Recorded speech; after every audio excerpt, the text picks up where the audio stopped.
I was on my way to pick up a cake for a birthday. As I was driving, I had a red light, then the light turned green. As I proceeded into an intersection, some guy ran a light and just kind of T-boned me. I was 8 months pregnant at that point.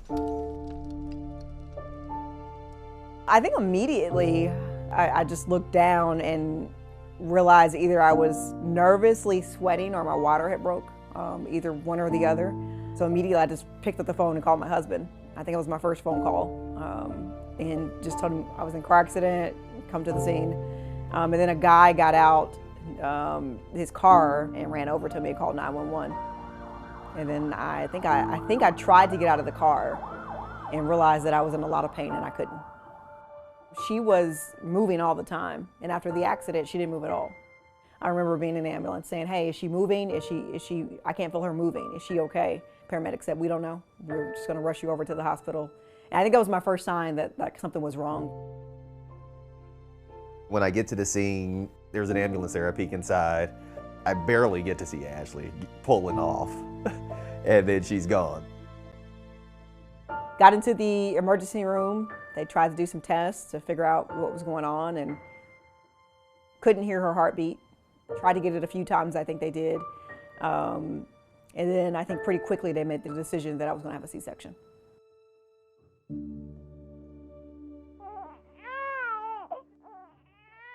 When she first let out that cry, that was what got me, because I was still worried, you know. So you're worried up until you hear something from the baby, and when I heard the cry, that's when I knew everything was good.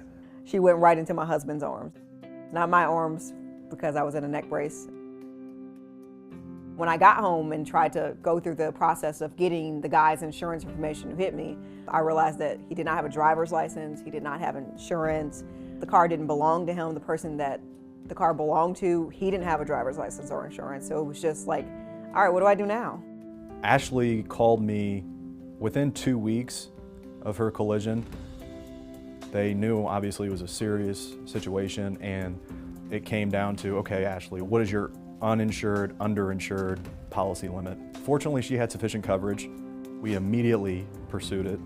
They were fine with paying Ashley's portion, but they were not fine paying baby Nina's portion.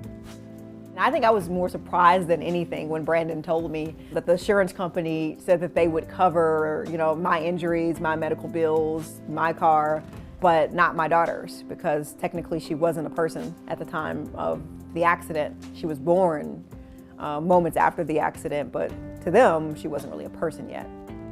It was her insurance company that was pushing back and saying that we're only going to give you $50,000 for your portion, and your baby under our policy here isn't covered. They came back and said, yes, she's a person.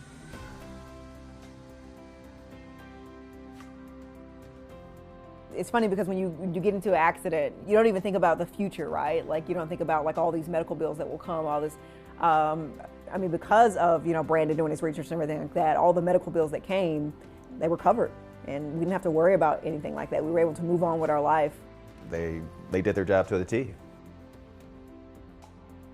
I actually have Brandon's cell phone number. I don't really have Brandon's office number. I don't know what that is. That lets you know just how personal the connection was.